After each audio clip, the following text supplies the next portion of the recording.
my idol, Tanya, period, my idol, love you.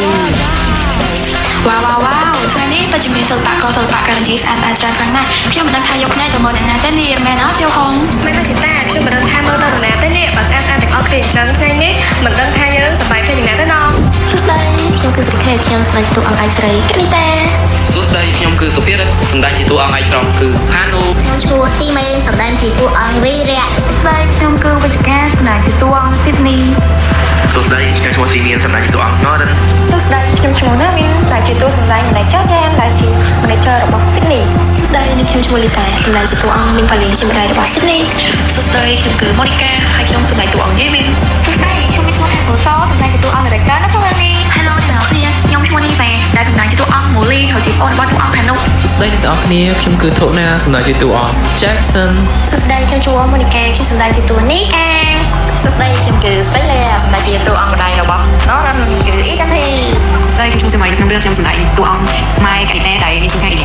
សួស្តីខ្ញុំឈ្មោះសេណេដែលសម្ដែងជាតួអង្គមីមីរីជាម្ដាយរបស់នីកាសួស្តីខ្ញុំគឺថារ៉ូសម្ដែងជាតួអង្គ Manager អានីតាដែលហៅថាស៊ូហ៊ីសួស្តីខ្ញុំគឺបញ្ញាសម្ដែងជាតួអង្គលោកហានិតដែលត្រូវជាឪពុករបស់ផានូសួស្តីខ្ញុំគឺចាក់កោសម្ដែងជាតួអង្គអ៊ីដូដែលជាម្ដាយរបស់តួអង្គគឺផានូសូមស្វាគមន៍ទស្សនិកជននៅព្រៃមកគ្រប់បីមកកាន់កម្មវិធីរបស់យើងសូមអញ្ជើញទៅបន្តការនេះឡើងមកកាន់វេទិក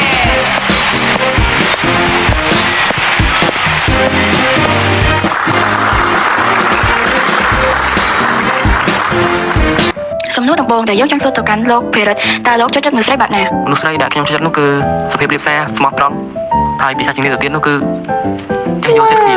ឡូវបែរទៅរកតួអង្គឯកស្រីយើងវិញដែលមានឈ្មោះថាស្រីខេតតើស្រីខេតជា fan ចាលីងហឹកអស់រយៈពេលប្រហែលឆ្នាំហើយតើរឿងចាលីងហឹកមួយណាដែលស្រីខេតចូលចិត្តជាងគេចាអរគុណសម្រាប់សំណួរនេះផងដែរខ្ញុំ fan ចាលីងហឹកអស់រយៈពេល4ឆ្នាំមកហើយរឿងដែលខ្ញុំចូលចិត្តមើលចាលីងហឹកសម្ដែងនោះគឺលោកគ្រូពេទ្យសុខាដោយសារតែចាលីងហឹកគឺជាមនុស្សដែលមានទេពកោសល្យនិងមានសមត្ថភាពថែមទាំងមានរូបភាពស្អាតទៀតផងទើបធ្វើឲ្យខ្ញុំ fan ចាលីងហឹកអស់ជារាប់ឆ្នាំឥឡូវងាកមកកាន់អ្នកនាងម៉ូនីកាវិញសំណួរទៅកាន់អ្នកនាងគឺតើពេលទំនេរចូលចិត្តធ្វើអ្វីអរគុណសម្រាប់សំណួរនៅពេលទំនេរខ្ញុំចូលចិត្តការដេកនិងការមើលទូរស័ព្ទទំនួលមកកាន់លោកធនាវិញតើលោក fan K-pop ឬអត់ហើយក្រុមមួយណាដែលលោក fan បាទអរគុណសម្រាប់សំណួរខ្ញុំបានធ្វើជា fan K-pop រយៈពេលជាង7ឆ្នាំទៅហើយមកតាំងពីឆ្នាំ2018មកហើយក្រុមដែលខ្ញុំស្តានគឺមានដូចជា IV New Jin Isna Hatu Hat Baby Monster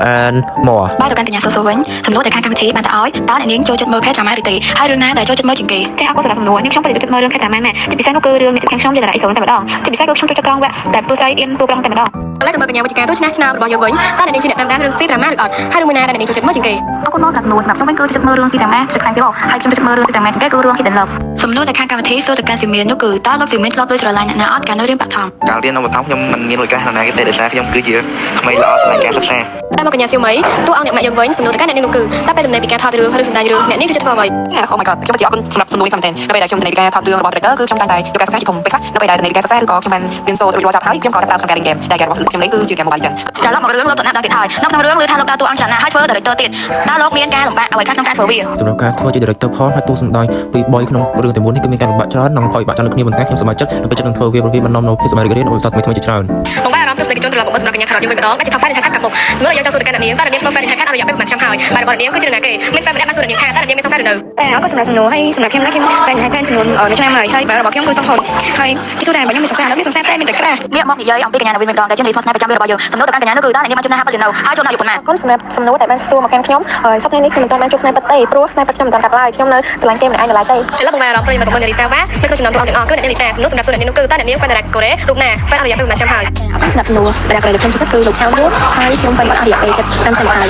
បាទអារម្មណ៍អ្នកទស្សនាមករកអ្នកនាងកូនតូយើងវិញម្ដងគឺអ្នកនាងត្រូវពោសំណួរទៅកាន់អ្នកនាងគឺស្រដៀងនឹងកញ្ញាថារ៉ាដែរតើអ្នកនាងជា fan BTS ប្រហែលឆ្នាំហើយបាទអ្នកនាងជានរណាគេអរគុណសម្រាប់សំណួររបស់លោកអំស៊ីសម្រាប់ខ្ញុំខ្ញុំ fan BTS តាំងតែប្រហែលឆ្នាំក្រោយនេះហើយអាយដលខ្ញុំស្រឡាញ់ជាងគេគឺចុងគុកដោយសារចុងគុកគាត់ប្រកែកហួរគាត់ស្អាតហើយគាត់ថាតែមានសកម្មភាពធំទៀតទៅឥ